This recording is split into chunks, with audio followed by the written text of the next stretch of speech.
तो हेलो दोस्तों, स्वागत है आपका हमारी क्लासेस में। जैसे कि आपको पता है कि अपने जो साइंस का जो चैप्टर चल रहे हैं, ठीक है, तो उसके आज पार्ट नंबर अपने 5th होने वाला है, 5th होने वाला है, ठीक है। तो आज अपन ने लिया है रदरफोर्ड और थॉमसन का परमाणु मॉडल का कंपैरिजन, ठीक है, कि कौन सा बेस्ट था।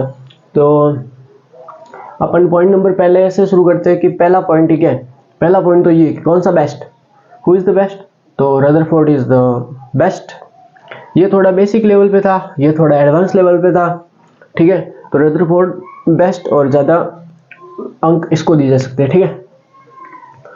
तो अभी अपन एग्जाम से पूछा जा सकता है कि सबसे बेस्ट कौन सा है, तो रदरफोर्ड। अब रदरफोर्ड को पहले पढ़ेंगे, फिर थॉमसन को पढ़ेंगे, फिर कंपैरिजन करेंगे, ठीक है। उससे पहले आप अपने चैनल पर नए हो तो लाइक शेयर और सब्सक्राइब कर लेना और वीडियो को अंत तक देखना। और चलिए शुरू करते हैं कि रदरफोर्ड का जो परमाणु मॉडल है, रदरफोर्ड के परमाणु मॉडल में क्या है कि रदरफोर्ड ने 10,000 से अधिक अल्फा कण लिए और इनको एक सोने की पतली पन्नी पे टकराए जिनकी चौड़ाई 10⁻⁻15 सेंटीमीटर या mm ले सकते हैं, ठीक है। इतनी पतली पन्नी, सोने की पन्नी पे अल्फा कणों की बौछार करे, जिनमें से उनका रिजल्ट ये रहा कि जो अधिकतर अल्फा कण है ये या तो पन्नी से सीधे निकल गए या टकरा कर विचलित हो गए, ठीक है। जबकि 10,000 में से 1 या 2 कण जो टकरा कर पुनः उसी दिशा में लौट आया, ठीक है। तो ये था इसका रदरफोर्ड का परमाणु मॉडल कि एक कण तो लौट गया, बाकी सारे विचलित हो गए या फिर सीधे निकल गए, ठीक है। तो इससे इन्होंने रिजल्ट क्या निकाला, पहली बात तो ये कि ये जो परमाणु का जो मॉडल होता है उसमें एकमात्र एक केंद्र भाग जो होता है वो उसका धनावेशित होता है, क्योंकि ये धनावेश को प्रतिकर्षित करते हैं। अल्फा कण पॉजिटिव होते हैं और ये पॉजिटिव के कारण ही प्रतिकर्षित या विपरीत दिशा में जा सकता है, ठीक है। और बाकी सारा भाग जो है ये खोखला होता है या फिर इसे ऋणावेश कह सकते हैं, ठीक है, माना जा सकता है, ठीक है। तो ये इनके जो दो रिजल्ट निकले थे, तो ये था रदरफोर्ड का परमाणु मॉडल, ठीक है, और ये बेस्ट भी था और ज़्यादा ऑथेंटिक माना जा सकता है, ठीक है। इसके बाद थॉमसन का जो परमाणु मॉडल था, थॉमसन ने ये बताया कि परमाणु का जो शेप होता है या जो उसको अपनी कल्पना में अपन मान सकते हैं तो वो एक तरबूज के आकार का होता है।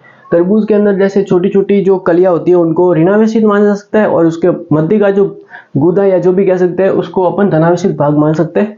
और इसी के साथ रदरफोर्ड थॉमसन ने अपने इस परमाणु मॉडल की विवेचना यही तक रखी थी। और इसके कंपैरिजन में रदरफोर्ड की जो तुलना की जा सकती है, वो रदरफोर्ड एक कदम आगे थे, ठीक है। उन्होंने एक प्रॉपर तरीके से इनको समझाया था कि किस प्रकार से क्या रिजल्ट रहने वाले, क्या चीज़ें हैं, क्या समझाना चाहते हैं, वो सब कुछ इन्होंने बता दिया था, ठीक है। तो एग्जाम्स की दृष्टि से देखा जाए तो रदरफोर्ड अधिक इम्पोर्टेंट है। और यही था कि इन दोनों के मध्य में जो बेस्ट देखा जाए तो ये है, और इनका कंपैरिजन में अपने याद रख लिया। और इजी सा है कि इन्होंने क्या कहते हैं, इन्होंने सोने की पन्नी से प्रयोग किया था और जबकि इन्होंने कल्पना की थी कि ये इस चीज़ से संबंधित दिखता है, जैसे तरबूज के बराबर और क्रिसमस के केक के बराबर, ठीक है। तो आज के वीडियो को यही पे समाप्त करते हैं। और वीडियो अच्छा लगा हो तो लाइक शेयर और सब्सक्राइब करना, और चैनल पे नए हो तो अपने दोस्तों को भी शेयर करना। और ऐसे ही और भी ढेरों वीडियो देखने के लिए हमारे चैनल को लाइक शेयर और सब्सक्राइब कीजिए, और हम आपके लिए ऐसे रोज़ रेगुलर नई वीडियो लाते रहेंगे, ठीक है। और थैंक यू।